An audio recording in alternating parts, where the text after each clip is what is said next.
আপনারা যে আন্দোলনটি শুরু করেছিলেন কোটা নিয়ে, এবং সেখানে আমরা সাধারণ শিক্ষার্থীদের অংশগ্রহণ, সাধারণ মানুষের অংশগ্রহণ দেখেছি পরে খানিকটা।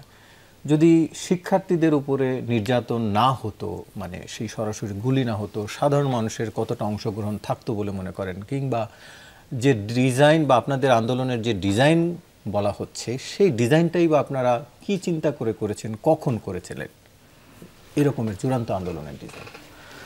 ধন্যবাদ আপনাকে এবং যারা দেখছেন এবং একই সাথে উপস্থিত বিজ্ঞ আলোচক বিন্দু আমার সাথে যারা উপস্থিত আছেন সবাইকে। আজকে জুলাইয়ের প্রথম দিন।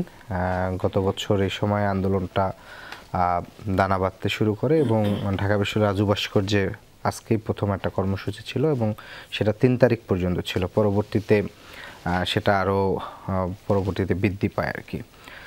একই সাথে এখানে জুলাইয়ের যারা শহীদ হয়েছে আজকেও সবাই জুলাই নিয়ে প্রোগ্রাম করছে। বিশেষ করে এখনও শহীদ পরিবারগুলোর তারা ট্রমাটাইজ, তাদের সন্তান আত্মীয় হারানোর বেদনা আছেন, তাদের প্রতি সমবেদনা জানাই।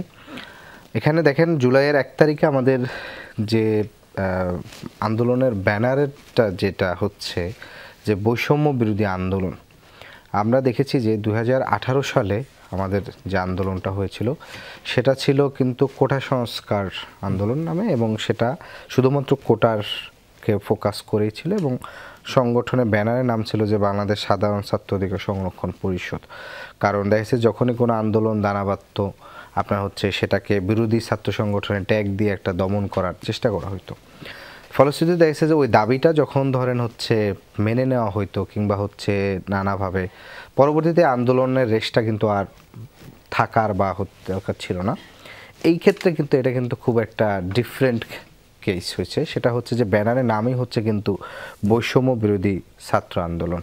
ফলশ্রুতিতে এটা কিন্তু শুধু বৈষম্য যে কোটার ক্ষেত্রে, অর্থাৎ সরকারি চাকুরির ক্ষেত্রে যে কোটা বৈষম্য, এইটাকে কেন্দ্র করে এই ব্যানারটা হলো। ব্যানারটা মূলত বাংলাদেশের অন্য অন্য সেক্টরগুলোতেও যে বৈষম্য আছে, সেবা পাওয়ার ক্ষেত্রে বৈষম্য, নাগরিক অধিকার পাওয়ার ক্ষেত্রে নানা ধরনের, দীর্ঘমেয়াদী কিন্তু ওই ফোকাসটা রেখেই কিন্তু ব্যানারের নামকরণটা করা হয়েছে। এবং আপনি দেখবেন অভ্যুত্থান পরবর্তীতে আপনার হচ্ছে প্রত্যেকটা সেক্টরে, মানে প্রত্যেকটা সেক্টরের যত ধরনের মানে যারা সেবা ওখানে দিয়ে থাকে, মানে কর্মকর্তা কর্মচারী, তারা কিন্তু বিভিন্ন ধরনের আন্দোলনগুলো করতো যে আমরা বৈষম্যের শিকার, এবং এটা অ্যাড্রেস করতো, সরকারের কাছে বিভিন্ন দাবি করতো প্রত্যেকটা প্রতিষ্ঠানে, মানে যারা বঞ্চিত হয়েছে প্রত্যেকে।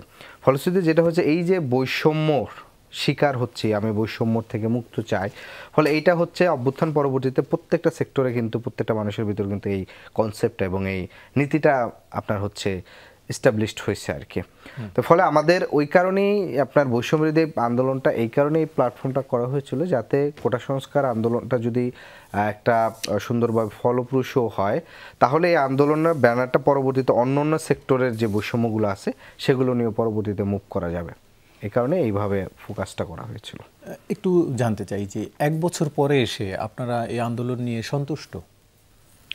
এখানে আন্দোলন নিয়ে সন্তুষ্ট বলতে চাওয়া পাওয়া কিংবা হচ্ছে নানা ধরনের যে বিষয়গুলো আছে, প্রথমত বিষয় হচ্ছে যে গণ অভ্যুত্থানের এই আন্দোলনটি দেখেন আমাদের এখানে গত ১৫ বছর ধরে ফ্যাসিবাদ পুরা জেঁকে বসেছিল।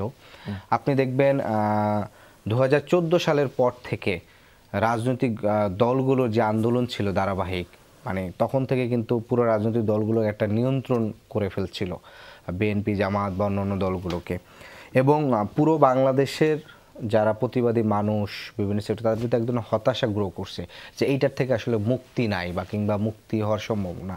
এবং জুলাই আগস্টটা যখন হয়েছিল তখন কিন্তু মানুষ আরও বুঝতে পারছিল যে এই যে ২০০০ মানুষকে জীবন দিতে হলো, তাহলে তার পূর্বে যে রাজনৈতিক আন্দোলনগুলো চলছিল সরকারের নামানোর জন্য কিংবা সরকারের বিরুদ্ধে নানা পদ্ধতিতে, তখন দেখা যাচ্ছে যে অনেকে কিন্তু একটা ক্রিটিক করতো যে আন্দোলন খুব বেশি হচ্ছে না, আন্দোলনে আরও জোরদার হওয়া উচিত।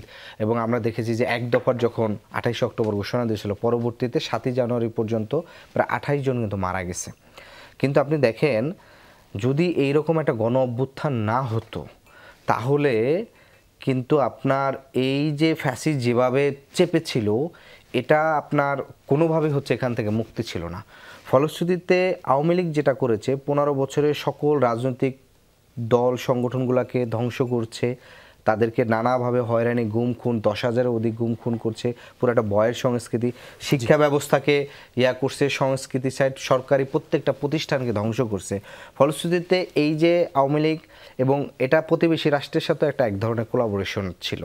ফলশ্রুতিতে আমরা যেটা মনে করি যে জুলাই অভ্যুত্থানের প্রথম যে অ্যাচিভমেন্টটা সেটা হচ্ছে যে বাংলাদেশের স্বাধীনতা সার্বভৌমত্বকে যে একটা হুমকির মধ্যে ফেলে দিয়েছিল আওয়ামী লীগ, প্রতিবেশী রাষ্ট্রের সাথে এক ধরনের যোগসাজশে দেশের রাজনীতির অঙ্গনকে ধ্বংস করে, প্রত্যেকটা সেক্টর ধ্বংস করে, সেই জায়গা থেকে স্বাধীনতা সার্বভৌমত্ব রক্ষার ক্ষেত্রে এটা একেবারে প্রথম অর্জন এবং প্রথম সফলতা।